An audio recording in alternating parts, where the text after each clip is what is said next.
Ya, sorry. Sekarang masuk bab ke-10. Yaitu bab Najah fi Ghairillah. Bab tentang sembelihan kepada selain Allah Subhanahu wa taala.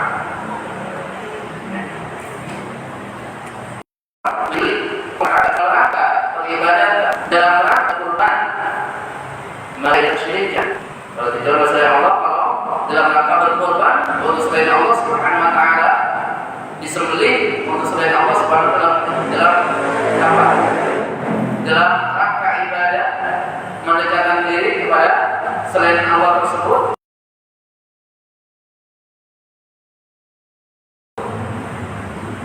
Ya, maka ini adalah kesyirikan. Adapun kalau sembelihannya ya untuk kita makan atau untuk apa? Kalau ada tamu yang datang kita menyembelih dalam rangka apa?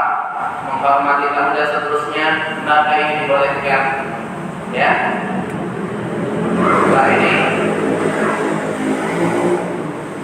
dalam rangka ikraman, gitu.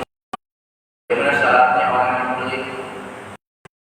Berapa banyak masyarakat kita yang masih melakukan kesyirikan ini, menyembelih untuk selain Allah Subhanahu wa taala, dan itu syirik akbar yang bisa mengekalkan pelakunya di dalam neraka waliyadzubillah. Maka masih penting, masih wajib bagi kita untuk selalu mendakwakan, mengajak pada tauhid, karena masih banyak masyarakat kita yang mereka perintah berkatalah. Perintah pada siapa? Nabi kita Muhammad sallallahu alaihi wasallam. Bukan berarti khusus buat Nabi, tidak berarti tidak. Yaitu dia perintah buat Nabi dan juga perintah kepada umatnya. Ada namanya, kenapa ada disebut alam? Karena dia merupakan alam adanya al-Khaliq.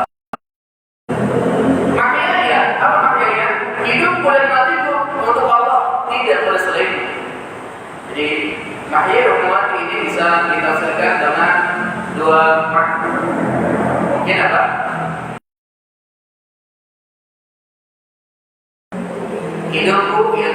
Hidupku dan matiku Allah Subhanahu wa taala yang menciptakan.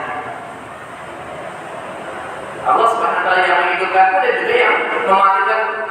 Ila tauhid al-uluhiyyah. Bisa juga apa? Mahya yang memati lillahi rabbil alamin la syarika lahu.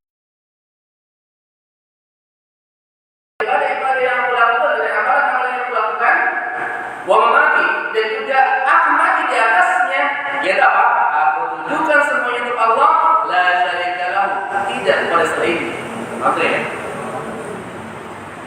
Jadi ini kata-kata inna salati wa nusuki wa mahyaya wa mamati lillahi rabbil alamin. La ilaha illallah ada berapa rukunnya? Rukunnya ada berapa?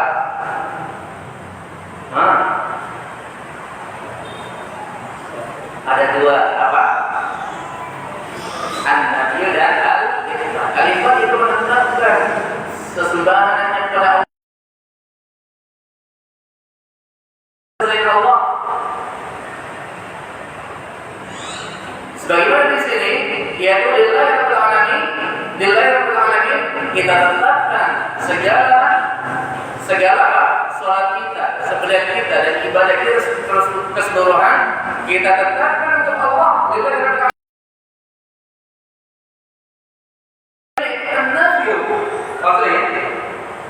Jadi kalimat at-tauhid itu sangat banyak sekali berhubungan dalam Al-Quran.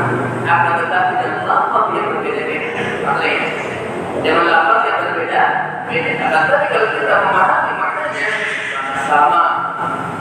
Di dalamnya ada al-nabi, di dalamnya ada al-ikhbar. Ini adalah apa? At-tauhid. Ya, jadi kata-kata di sini lillahi rabbil alamin la syarika lahu, ini adalah apa? At-tauhid, yaitu seluruh ibadah yang melakukan, terutama salat dan juga sembelihan, aku tunjukkan semuanya untuk Allah, tidak kepada selain Allah. Wabidzalika umirtu, oleh karena itulah aku perintahkan. Untuk itulah berperintahkan untuk apa? Diperintahkan Untuk lillahi rabbil alamin la syarikalah, yaitu untuk tauhid, untuk mentauhidkan Allah, untuk beribadah kepada Allah dan menjauhi sembah selain Allah. Inilah perintah. Inilah perintah besar yang Allah Subhanahu wa taala perintahkan manusia kepadanya. Oleh karena itu para nabi dan para rasul banyak sekali Allah sebut bumi ini tujuan utamanya adalah apa? Tauhid, agar manusia beribadah dan menyembah hanya kepada Allah dan menjauhi sembah selainnya. Inilah perintah terbesar yang Allah Subhanahu wa taala perintahkan kita kepadanya. Oleh karena itu seseorang tidak akan bisa masuk surga kecuali dia memiliki kuncinya, dan kunci surga adalah apa? La ilaha illallah. Ini lillahi rabbil alamin la syarikalah, inilah kunci surga. Seseorang tidak akan bisa masuk ke surga kecuali dari kuncinya. Ya. Oleh karena itu dakwah pertama dan paling utama, dakwah para nabi dan para rasul, inilah dakwah kepada la ilaha illallah, dakwah kepada at-tauhid, agar manusia bisa masuk ke dalam surga, agar manusia bisa terhindar dari neraka. Inilah tujuan pertama dan utama yang diutus oleh para nabi dan para rasul. Ya. Selanjutnya Nabi SAW mengatakan, selanjutnya saya sebutkan wala awal muslimin, dan aku adalah kaum muslimin yang pertama kali yang tunduk kepada Allah Subhanahu akan tadi disebutkan apa? Wala awal muslimin. Maka yang kata-kata ini sering kita dengar. Ya, jadi ayat Al-Quran ini sering kita dengar, maka sering kita ucapkan di dalam doa kita. Maka faedah yang kita dapatkan dari ayat ini adalah yang pertama, bahwa as-salat wa nusuk ibadah, bahwa salat dan juga nusuk adalah ibadah. Salat dan juga sembelihan adalah ibadah. Kenapa salat dan sembelihan ibadah? Karena tujuan lillahi rabbil alamin la syarikalah, karena tujuan kepada Allah, tidak pada selain Allah. Maka ini adalah ibadah. Maka segala macam ibadah harus ditujukan hanya kepada Allah. Kalau ada syirik kepada Allah Subhanahu wa taala.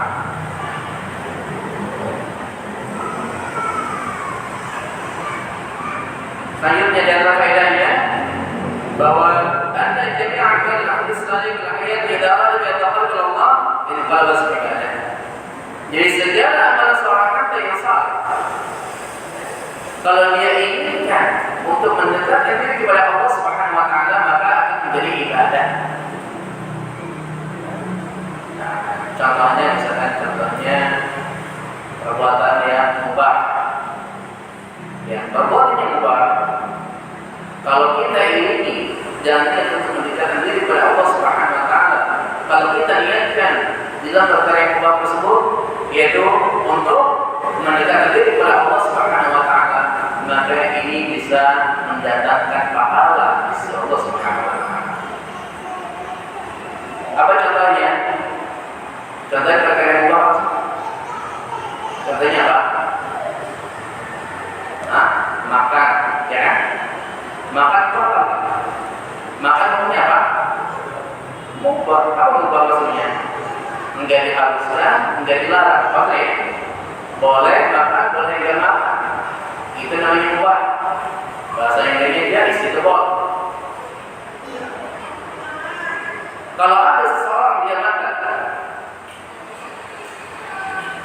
misalkan ya, ketika mau kajian, gak salah. Lalu apa? Lalu dia melihatkan, yaitu dia makan dan dia apa? Agar ngajinya apa? Agar ngajinya bisa konsentrasi. Dia terasa lapar, maka di dalam makan juga apa? Dia mendapatkan pahala dari sisi Allah Subhanahu wa taala. Contoh yang lainnya apa? Tidur. Tidur hukumnya apa? Mubah. Ya. Kalau seseorang tidur, misalkan malam, ya, dia tidur masih sore, jam 8 langsung tidur. Kenapa langsung tidur jam 8? Dia niatkan agar jam 8 tidur sudah Pak, agar bisa bangun tengah malam dan sholat tengah malam. Maksudnya ya, maka dia dalam tidur yang sudah Pak, dapat pahala dari sisi Allah Subhanahu wa taala. Maksudnya ini adalah perkara yang mubah. Bukan hanya sholatnya, tidurnya saja apa? Dia mendapatkan pahala dari Allah Subhanahu wa Ta'ala.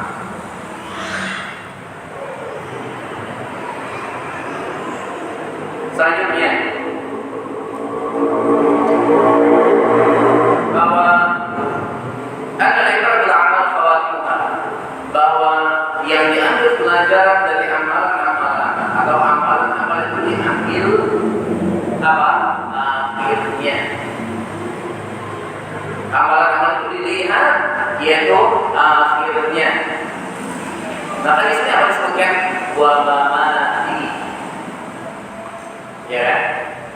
Bagaimana kehidupan seseorang? Kalau dia akhir kehidupannya di atas qala Allah, di atas qala Rasulullah, di atas Islam, di atas tauhid, maka dia akan masuk surga. Kalau akhir kehidupannya dia berada dalam kekufuran, dalam kesyirikan dan seterusnya, maka dia akan masuk neraka. Karena yang dilihat dari seseorang adalah akhir kehidupannya. Maka kita meminta kepada Allah Subhanahu wa Ta'ala terus bertanya kepada Allah Subhanahu wa Ta'ala. Kenapa? Agar kita ini. Karena ada banyak manusia di luar sana, mereka tidak mendapatkan hidayah dari Allah Subhanahu wa Ta'ala. Mereka ada yang berada kesyirikan, mereka ada yang berada kekafiran, ya. Mereka tidak mendapatkan hidayah dari Allah Subhanahu wa Ta'ala. Kalau mereka nanti tidak sempurna tersebut kekafiran tersebut, maka mereka akan nanti masuk ke neraka oleh Allah. Dan juga ketika kita mendapatkan hidayah untuk mengikuti kepada Allah dan para Rasul, maka apa? Terus, ya kan? Kita minta hidayah kepada Allah Subhanahu wa Ta'ala agar apa? Agar kita tetapkan dalam hidayah ini. Karena banyak orang-orang yang tadi Muslim, akan tapi sudah besar, sudah menjadi dewasa, menjadi gugur, menjadi kafir kepada Allah Subhanahu wa Ta'ala, dan mati dia sebagai kafir. Semoga Allah Subhanahu wa Ta'ala menjaga kita dari hal-hal tersebut. Semoga Allah Subhanahu wa Ta'ala menetapkan kita dalam jalan hidayah dan masukkan kita dalam surga. Karena akhir kehidupan seseorang apa? Yang menjadi ukurannya adalah akhirnya. Akhirnya. Ya. Yang keempat, al-ikhlas lillahi syartun min qabl al-a'mal. Bahwa ikhlas merupakan satu syarat di dalam diterimanya amalan. Amalan sebanyak apapun tidak akan diterima oleh Allah Subhanahu wa Ta'ala kecuali dibarengi dengan ikhlas. Karena di sini inna salat wa nusuki wa mahya wa mamati, seluruh amal semuanya harus dilakukan lillahi rabbil alamin, la syarika lahu. Harus dilakukan hanya untuk Allah, bukan untuk selain Allah. Ikhlas. Ya. Ini adalah salah satu syarat diterimanya amalan, yaitu ketika seseorang salatnya ikhlas karena Allah, menyembelihnya ikhlas karena Allah, puasanya ikhlas karena Allah, zakatnya ikhlas karena Allah, hajinya ikhlas karena Allah, dan seluruh amal ibadah yang dilakukan ikhlas karena Allah. Ya, ini kewajiban kita sebagai seorang Muslim, mengikhlaskan seluruh amal ibadah kita kepada Allah, agar Allah SWT bisa bersurga. Syarat yang pertama, syarat yang kedua apa? Syarat diterimanya amalan. Yang pertama tadi ikhlas, yang kedua apa? Ittiba, yaitu mengikuti Rasulullah SAW. Ya. Ini sama dengan sholat, ya. Sholatnya sama dengan kepada Allah, tidak bersekutu Allah. Kalau sholat betul bersekutu Allah, maka apa? Syirik akbar. Ini sama. Kalau ada seseorang yang menyembelih itu juga bersekutu Allah, maka dia telah melakukan syirik akbar. Waliyahulillah.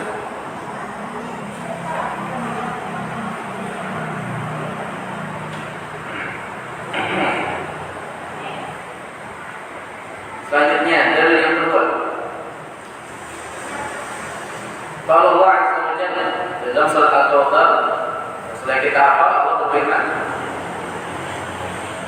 "Fashalli li rabbika wanhar." Fashalli li rabbika wanhar. Maka salatlah li rabbika untuk Rabbmu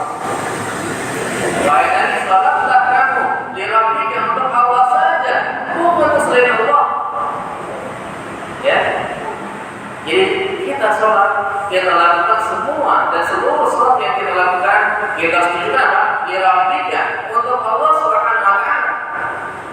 Tidak pada selain Allah Subhanahu wa taala. Sama dengan tadi kita sholat lillahi rabbil alamin la syarika lah. Yang sama. Bila sama di sini, fasalli li rabbika. Hei Nabi, hendaknya kamu sholat untuk Rabbmu, untuk Allah, bukan untuk selain Allah. Karena sholat yang diterima oleh Allah Subhanahu wa taala adalah sholat atau seluruh sholat yang ditujukan kepada Allah Subhanahu wa taala. Kalau ada satu saja sholat yang dilakukan untuk selain Allah, maka akan menyebabkan seluruh sholat-sholat yang ada, seluruh amalan-amalan yang ada akan hilang, musnah.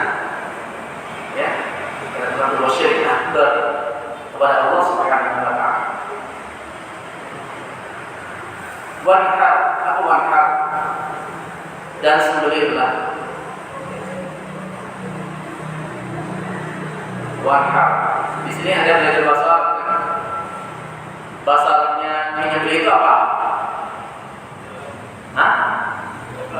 Zabah. Di sini an-nahar. Wanhar. An-nahar itu apa? Karena dia belajar bahasa Arab, saya sampaikan biar dalam faedah itu apa? Faedah bahasa ya. Jadi kalau zabah itu menyembelih sebagaimana yang kita ketahui. Ya seperti ini. Ya. Biasanya untuk apa? Sapi dan juga untuk kambing ataupun ayam dan seterusnya. Ada pun nahar. Nahar ini mungkin bahasa kita juga menyembelih, akan tapi berbeda caranya. Apa caranya? Yaitu onta. Onta kalau disebut itu namanya nahar. Apa onta dibeli? Gimana? Disembelihnya, ditusuk, ya kan? Pakai tongkat ditusuk ini. Nah, seperti itu. Ya. Ontanya bisa sambil berdiri atau bisa sambil duduk, ditusuk. Itu namanya apa? Nah. Jadi kita bahasa kita sama saja dia beli. Di sini pakai lafaznya wanhar dan sembelihlah dan lafaz wanhar. Dan bisa juga ya kalau sembelihan tadi yang kita pakai itu zabah itu buat ya. Nah, di sini disebutkan fasal li rabbika, maka wahai Nabi salatlah kamu untuk Allah Subhanahu wa taala. Wanhar. Jadi ini adalah masalah penyembelihan. Hendaknya kamu menyembelih hanya untuk Allah Subhanahu wa taala, tidak berselain Allah Subhanahu wa taala. Ya.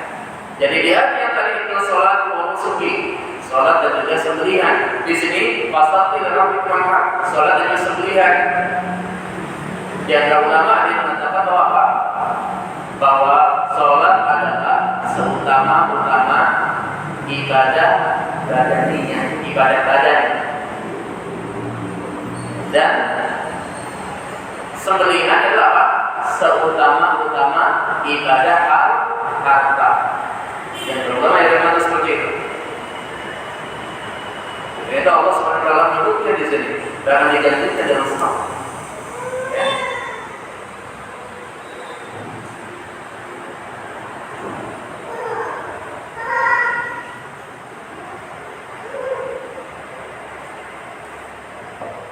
Dan ayat ini kita ambil faedah yaitu apa? Wajibnya sholat untuk Allah saja, tidak kepada selainnya. Dan yang kedua apa? Wajibnya kita menyembelih untuk Allah Subhanahu wa taala, tidak kepada selainnya. Jadi wajibnya sholat dan juga wajibnya menyembelih kita lakukan hanya untuk Allah, tidak kepada yang lain.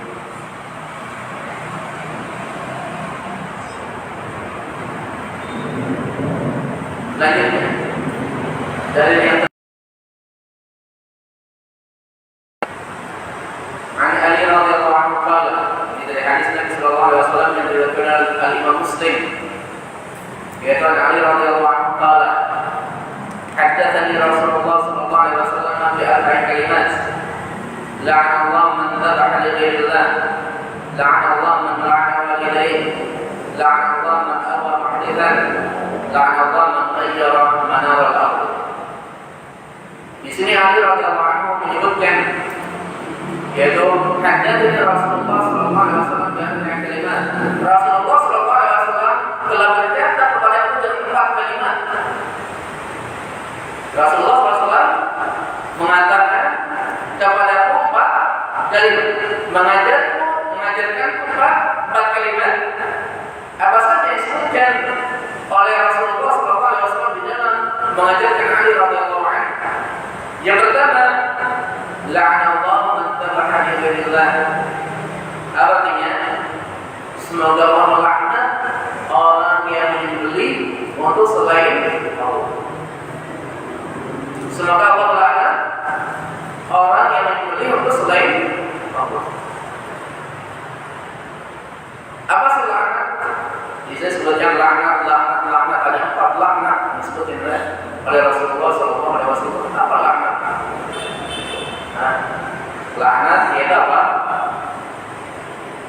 Laknat itu kalau dari Allah, yaitu Allah walaikaan rahmatullah, dijauhkan dan diusir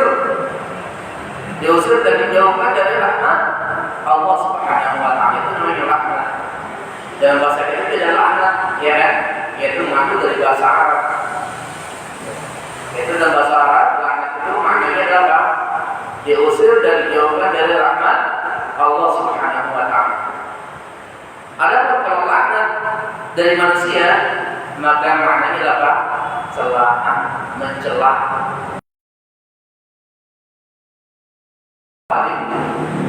Dijauhkan, diusir dan dijauhkan dari rahmat Allah Subhanahu wa taala. Kalau di manusia itu apa? Celaan, mencela.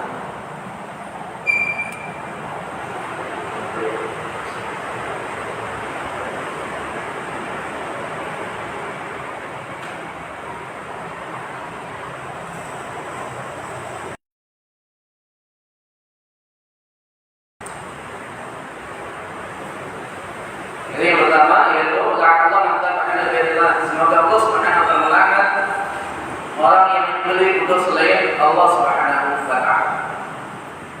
Maka perhatikan.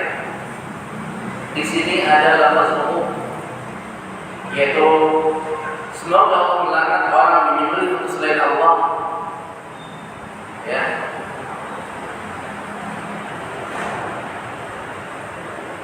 Maka kalau ada orang yang menyembelih untuk selain Allah, kalau dia muslim lalu menyembelih untuk selain Allah dan dia tidak tahu, sangat dia tidak tahu bahwa menyembelih untuk selain Allah itu tidak boleh, maka apa? Tidak boleh kita katakan bahwa sebulan pasti hilang oleh Allah Subhanahu wa taala. Maksudnya ini kita tahu, ya. Ada kalau sebulan tersebut tahu bahwa menyembelih untuk selain Allah itu tidak boleh dan syirik, maka apa? Dia adalah kepada Allah Subhanahu wa taala. Kita sampai di atasnya banyak orang-orang yang menyembelih untuk selain Allah Subhanahu wa taala. Maka kita sampaikan agar mereka selamat dari apa? Laknat Allah Subhanahu wa taala.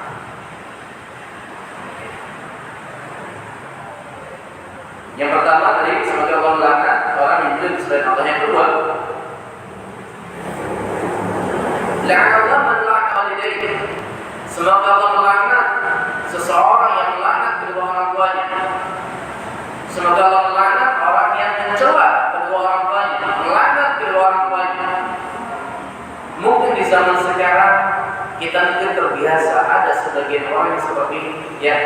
Ada orang-orang atau anak-anak yang durhaka kepada orang tuanya sehingga mencela, menjeleknya kedua orang tuanya, bahkan melaknat kedua orang tuanya. Maka ini adalah hal yang bisa mendatangkan murka dan laknat dari Allah Subhanahu wa taala. Maka itu adalah sesuatu yang sangat diharamkan karena bisa mendatangkan murka dan laknat dari Allah Subhanahu wa taala. Adapun pada zaman dahulu, waktu zaman Nabi sallallahu alaihi wasallam, para sahabat bertanya kepada Nabi sallallahu alaihi wasallam, "Wahai Rasulullah, adakah salah seorang di antara kami mencela seorang tuanya?" Maka Nabi sallallahu alaihi wasallam mengatakan secara maknanya bahwa si fulan, si A, misalkan ya, si A seseorang mencela kedua orang tua si B, sehingga si B juga mencela kedua orang tua si A. Ya, si fulan mencela kedua orang lain sehingga orang tersebut dapat mencela kedua orang tuanya. Apa maksudnya? Si A mencela kedua orang tua si B sehingga si B kesal, sehingga menyebabkan kedua orang tua si A juga dicela. Berarti apa? Si A tidak langsung mencela kedua orang tuanya, ya, akan tetapi apa? Si A ini melakukan hal-hal atau sesuatu yang bisa apa? Yang bisa menyebabkan kedua orang tuanya dicela. Maka ini tidak apa? Tidak dibolehkan demikian. Yaitu jangan di sini mencela atau melaknat kedua orang tua secara langsung. Yang kedua apa? Mencela, melaknat kedua orang tua karena adalah sebab yang bisa menjadikan orang tua dicela dan tidak dilaknat oleh manusia. Maksudnya ya? Maka kedua hal ini apa? Tidak dibolehkan dan diharamkan. Yang ketiga, la'anallahu man alwa muhditsan. Semoga Allah melaknat orang yang alwa muhditsan. Nah di sini ada dua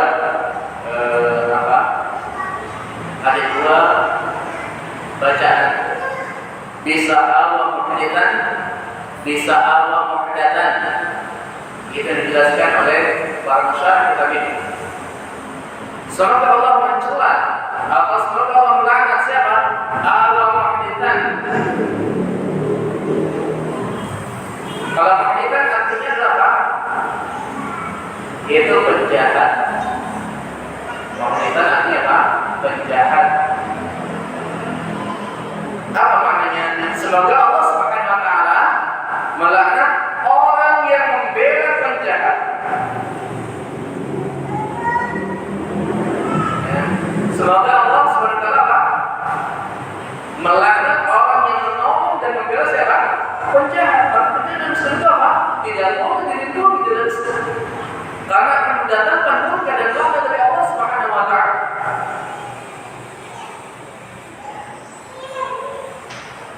Bacaan yang kedua itu apa? Muhdatan. Kalau tadi muhditsan, ya kan? Penjahat. Kalau sekarang bacaannya muhdatan. La'anallahu man alwa muhdatan. Semoga Allah Subhanahu wa taala melaknat dia apa? Alwa muhdatan. Muhdatan dan muhdatan. Muhdath apa? Kullu muhdatsatin bid'ah. Bid'ah maksudnya. Apa maksudnya di sini? Semoga Allah Subhanahu wa taala melaknat orang yang membela menolong bid'ah. Maksudnya bid'ah apa itu? Gak boleh. Harus kita jelaskan kepada umat bahwa kebudayaan itu dilarang dan diharamkan. Karena kita berkata bahwa agama Islam itu sudah sempurna. Ya kan? Allah Subhanahu wa taala menurunkan ayat yang terakhir apa? Al-yawma akmaltu lakum dinakum. Pada hari ini, pada turunkan ayat ini apa? Aku sudah sempurnakan agama Islam ini. Sudah sempurna bagi yang sudah sempurna. Apa yang sudah sempurna? Tidak butuh tambahan. Tidak butuh tambahan sedikit pun. Ya. Jadi kita sampaikan bahwa tidak dibolehkan yang bid'ah, diharamkan yang bid'ah, kita sebagai sunnah. Pada hakikatnya kita adalah orang-orang yang mengingat kebaikan buat masyarakat agar mereka masuk surga. Kita ingin mengajak masyarakat agar mereka masuk surga, agar mereka terhindar dari neraka. Karena di antara orang-orang yang di antara orang-orang yang diancam dari neraka siapa? Mereka melakukan kebid'ahan. Dan mereka mengikuti syariat selain syariat Nabi Sallallahu Alaihi Wasallam. Dan Nabi kita Muhammad Sallallahu Alaihi Wasallam dan kaum ini apa? Untuk diikuti. Ya. Tidak boleh kita mengikuti syariat selain syariat Nabi kita Muhammad Sallallahu Alaihi Wasallam. Syariat Nabi kita sudah sempurna dari Allah Subhanahu Wa Taala. Tidak butuh tambahan. Ibadah itu zaman Pak sudah sempurna, sudah ada semua. Tidak butuh tanpa. Ya. Akhirnya Rasulullah SAW mencela bid'ah dan juga para pelaku bid'ah. Selanjutnya yang keempat adalah la'anallah man ghayyara manar al-ardh. Kisah yang berapa? Belum menit lagi. 5 menit lagi. Yang keempat adalah apa? La'anallahu man ghayyara manar al-ardh. Semoga Allah Subhanahu wa taala melaknat orang yang mengubah batas patok tanah. Seperti kita di banyak orang-orang yang suka mencomot tanah orang, suka buat apa? Zalim kepada manusia dalam apa? Masalah tanah ini. Namanya apa? Kalau tanah itu namanya menggosok tanah orang lain. Ya. Beda mencuri ya. Kalau mencuri itu apa? Sesuatu yang apa istilahnya bisa dibawa dan yang lain bisa disembunyikan dan seterusnya. Kalau gosok ini mencuri tanda apa? Gak bisa dibawa, ya. Seperti rumah. Padahal orang lain namanya apa? Gosok. Tanah. Jadi orang lain apa? Gosok. Sawah, yang ada seterusnya. Gosok. Ya. Para pelakunya diancam oleh Allah Subhanahu wa taala akan mendapatkan laknat dari Allah Subhanahu wa taala. Ya. Maka jauh dari kita dari hal ini. Karena di dalam riwayat Rasulullah menyebutkan bahwa orang yang mengambil tanah orang lain sejengkal saja, kata Nabi apa? Tubuh Allah bisa diambil, maka Allah akan menjauhkan di lehernya pada hari kiamat dengan 7 kali luasnya bumi. Baik. Jangan 7. Ya, berasal dengan tidak. Sejengkal saja. Bagaimana dengan orang yang sampai bermeter-meter, puluhan meter, ratusan meter, ribuan meter sampai banyaknya pada seterusnya. Ya. Bukankah kita ini di dunia ini hanya sebentar saja?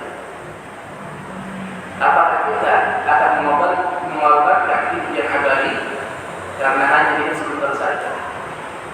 Bukankah di akhirat satu hari saja sama dengan 1000 bumi? Apakah layak bagi kita mengambil sebagian atau sedikit dari harta tersebut, dari tanah tersebut, sehingga akan menyebabkan apa? Kemalaman kita dalam berbagai hal, ya. Dan kita berhati-hati dari hal ini.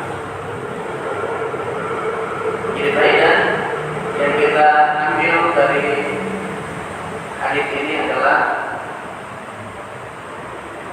yang pertama, diharamkannya menyembelih selain Allah. Diharamkannya menyembelih selain Allah. Yang kedua, bahwa menyembelih selain Allah dalam rangka berkorban mendekatkan diri kepada selain Allah dan juga dalam rangka ibadah ini adalah syirik kepada Allah Subhanahu wa taala. Ini adalah syirik yang bisa menyebabkan pelakunya keluar dari agama Islam. Yang selanjutnya, tahrimul 'anil walidain, diharamkan melaknat kedua orang tua. Tadi ada 2. Apa? Yang pertama, melaknat kedua orang tua secara langsung diharamkan. Yang kedua apa? Melaknat kedua orang tua orang lain, sehingga orang lain tersebut apa? Akan melaknat kedua orang tuanya sama yang tidak diharamkan, karena akan menyebabkan kedua orang tuanya melaknat juga. Maksudnya. Selanjutnya, diharamkan menolong dan membantu orang-orang mujrim, para tindak pelaku kejahatan. Diharamkan, yaitu apa? Menolong para pelaku kejahatan. Akan mendatangkan rahmat dari Allah Subhanahu wa taala.